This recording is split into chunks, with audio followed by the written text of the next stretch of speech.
Merci, Monsieur le Président. Pourtant, le dernier argument employé était très pertinent. Bref, tout d'abord, Madame la Ministre, je veux m'adresser à vous.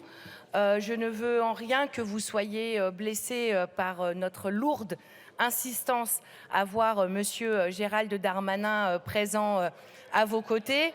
Cela n'enlève strictement aucune, bien sûr, de votre qualification, de votre professionnalisme et de votre précision. Mais tout de même, au vu de la nature même des propositions qui sont faites dans ce projet de loi, il eût fallu incontestablement qu'il soit là, avec tout le respect, bien sûr, que l'on vous doit. Donc, d'emblée, nous vous proposons de rejeter ce projet de loi et donc de ne pas l'examiner, ce pour un certain nombre de raisons. Plus vite, plus haut, plus fort, c'est la devise olympique. Performance sans enjeu, rencontre d'amitié entre les peuples, cela nous va très bien. Et bien sûr, accueillir cette grande compétition mondiale dans notre pays est un honneur et nous adhérons à cette idée. Mais de cette loi dite Jeux olympiques et autres dispositions, dans cette loi du sport, il n'est point question. Si ce n'est pour parler, et c'est bien normal, de la lutte contre le dopage. Course à l'échalote où il faut sans cesse adapter et améliorer les moyens à la fois de détecter les tricheries et de protéger la santé des athlètes de façon générale. Cela va tellement loin, cette affaire de dopage, que cette lutte contre le dopage pose un certain nombre de questions éthiques. En effet, aujourd'hui, pour la France, se mettre en conformité avec le Code mondial de lutte contre le dopage soulève des questions éthiques parce que les propositions et les résolutions que nous devrions prendre sont contradictoires avec nos lois bioéthiques. Pourquoi ?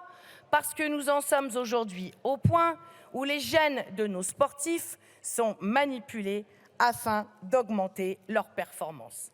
Bien sûr, l'on pourrait croire que cette course folle à l'exploit est liée, disons, à des considérations géopolitiques. Après tout, le sport et la politique sont parfois des enjeux qui sont liés, souvent même parfois. Mais je crois que c'est autre chose qui se joue ici.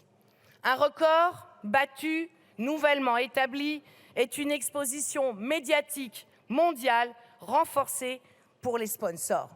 Ces Jeux olympiques, ces Jeux sont liés tout simplement au consumérisme. C'est pour cette raison-là que toute régulation de la publicité, que ce soit au nom du Code de l'environnement, la publicité lumineuse par exemple, la nuit, ou que ce soit au nom des règlements locaux de gestion de la publicité, pourtant décidés démocratiquement, tout cela est mis à bas pour laisser place aux sponsors. Au fond, rien ne vaut à côté de Coca-Cola, premier pollueur plastique au monde. D'ailleurs, d'ici 20 ans, il y aura davantage de leurs bouteilles dans les océans que de poissons. Ou encore Alibaba, fantastique promoteur de technologie pour faire la chasse aux Ouïghours, sur lesquels pourtant, bien souvent, des larmes de crocodile sont versées.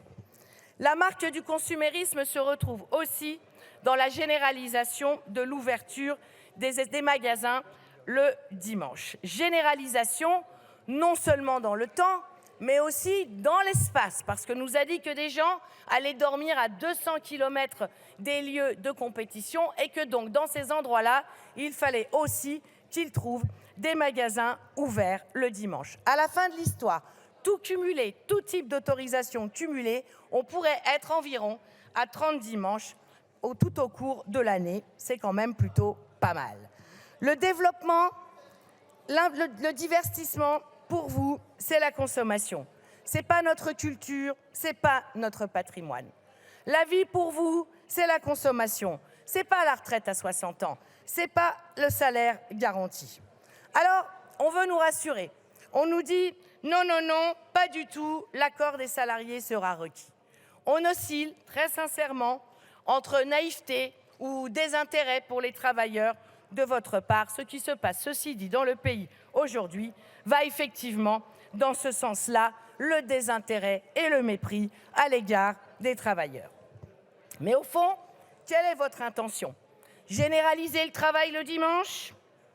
Ou alors, comme cela a été dit au cours de l'instruction des amendements concernés par la commission Affaires sociales, qu'au fond, le droit du travail est trop rigide et qu'il est bien temps d'y mettre à bas. Voilà planter le décor des jeux Coca-Cola avec promotion d'une certaine chimie. Alors, s'il n'est pas question de sport, de quoi est-il question? De centaines de milliers d'enquêtes administratives de criblage, de la création d'infractions et de délits au sein des enceintes sportives, criminalisant et réduisant au silence les possibles critiques des supporters et des militants, des scanners corporels à ondes millimétriques à l'entrée de ces mêmes enceintes sportives et enfin, la mise en œuvre de la vidéosurveillance algorithmique. Cette loi n'est en rien provisoire, elle est exploratoire. 11 articles sur 19 sont définitifs. Les dates d'application, bien qu'un peu réduites pour la VSA, dépassent largement la période des JOP. De surcroît, cette loi vient après l'OPMI et l'extension massive des amendes forfaitaires délictuelles qui permettaient déjà de réprimer tant et tant de comportements. L'avenir, on peut le dire, n'est pas rose. Au fond, quelle est cette loi? Cette loi détermine la doctrine du pays en matière d'organisation et d'accueil de grands événements. Une doctrine liberticide, écocide et sécuritaire, tout simplement. Bien sûr, nous exagérons. Bien sûr, la présence de M. Darmanin n'est pas requise. Alors, regardons les choses d'un peu plus près. 800 000 enquêtes administratives de criblage sont annoncées. Elles sont réalisées par le Service national des enquêtes administratives de sécurité. Cela par le croisement automatique de fichiers, dont le traitement des antécédents judiciaires, dont on sait d'ailleurs qu'il n'est pas à jour. Et ce, par le recours à des contractuels pour faire face aux pics d'activité. Sachez, 800 000, c'est déjà pas mal, hein. Sachez que des entretiens nous ont permis d'établir que ce service allait être calibré en 2024 pour réaliser 2,3 millions d'enquêtes et donc de criblage. C'est l'équivalent de la population de Paris. Je vous laisse réfléchir à cela. Des scanners corporels à ondes millimétriques, donc, je disais. Cela est tellement intrusif que les spectateurs, ceux qui pourront venir, qui auront les moyens de payer, on y reviendra, pourront s'opposer à un tel contrôle. C'est tellement intrusif que cela requiert 2 opérateurs afin que le corps, si je puis m'exprimer ainsi, reste anonyme et que ce soit une autre personne. Une personne regarde l'écran et une autre le visage. Étant entendu tout de même que ce dispositif n'est absolument pas infaillible et qu'il permet tout de même de cacher des objets. Ces investissements ne seront pas sans impact sur le coût des billets à venir. Franchement, le prix des billets pour ces Jeux olympiques et paralympiques sont absolument inaccessibles. Cela ne nous rassure pas pour nous qui sommes attachés à un sport populaire et accessible à tous. Pour cela, incontestablement, on repassera. Des créations d'infractions et de délits commis au sein des encombres sportives qui peuvent aller jusqu'à la peine de prison que tout de même le Conseil d'État juge absolument disproportionnée. Les sponsors exigent des images lisses, pas de contestation des JOP, pas de contestation de la mainmise du capitalisme sur le sport et le foot en particulier, pas d'acte de désobéissance civile, pas de place pour la défense du climat. Voilà ce qu'il en est. Surenchère pénale à laquelle vous nous avez habitués, inutile, démagogique, non-individualisation de la peine, pointage au commissariat pour ceux qui sont interdits de stade jusqu'à l'absurde et le retrait des magistrats au profit d'une police ou d'une juridiction administrative. Venons-en donc à l'article 7. Vous devez avoir un truc avec le chiffre 7, hein, je sais pas, il y a quelque chose.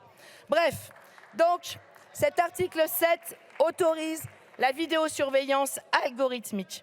Toutes les associations de défense des droits humains sont vent debout contre cette mesure. Ça vaut peut-être le coup de s'interroger. De quoi s'agit-il? Des événements prédéterminés, c'est-à-dire, je cite la loi, susceptibles de présenter ou de révéler des risques, un colis abandonné, un mouvement de foule, seront repérés par un logiciel qui aura été entraîné et qui le signaleront automatiquement aux opérateurs. Franchement, c'est génial, c'est magique.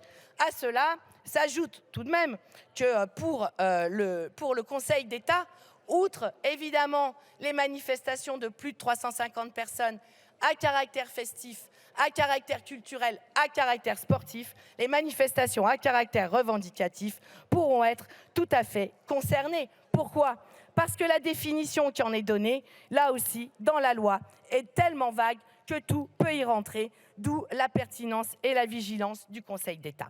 Caméras fixes, embarquées, drones, nous serons tous sous surveillance. Les technologies ne sont pas neutres, elles doivent être pensées, maîtrisées, mises au service du progrès et de la liberté. La science sans conscience est ruine de l'âme, disait Rabelais. Tout y est.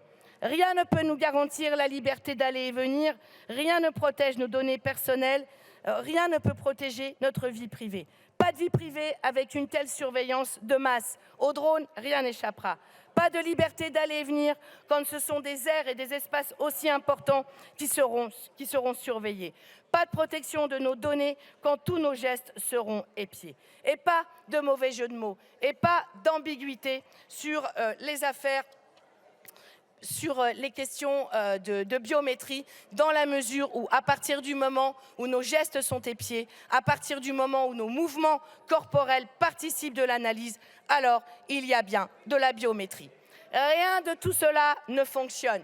Ni la vidéosurveillance, ça a encore été indiqué par le dernier rapport commandé par la gendarmerie de l'Isère. Rien non plus n'est avéré pour ce qui concerne la vidéosurveillance algorithmique. Malheureusement, au mois d'octobre 2022, 151 personnes sont mortes dans un mouvement de foule à Séoul, alors qu'il y avait cette vidéosurveillance algorithmique. Vous savez pourquoi? Parce qu'il y a manqué, ce qui a manqué, c'est du discernement humain. C'est des personnes pour pouvoir orienter et pour pouvoir tout simplement porter secours. Alors quoi? L'autre est l'ennemi, il faut le surveiller. Alors quoi? Il faut surveiller les pauvres, les militants, pour que les sponsors soient tranquilles pour faire leur pub. Alors quoi? Qui définira les comportements suspects ou anormaux? Les industriels, pour vendre davantage de logiciels? Ou alors nous, au pire, le législateur, si par malheur nous examinions et votions cette loi? Alors quoi? Il faut libérer des masses de données afin de permettre au marché de faire son profit. Alors quoi? Il faut habituer les citoyens à la surveillance de masse. À l'image des lois bioéthiques, ce qu'il faudrait aujourd'hui, c'est une loi technoéthique qui prendrait du temps afin que la science sans conscience ne ruine pas nos âmes. Merci.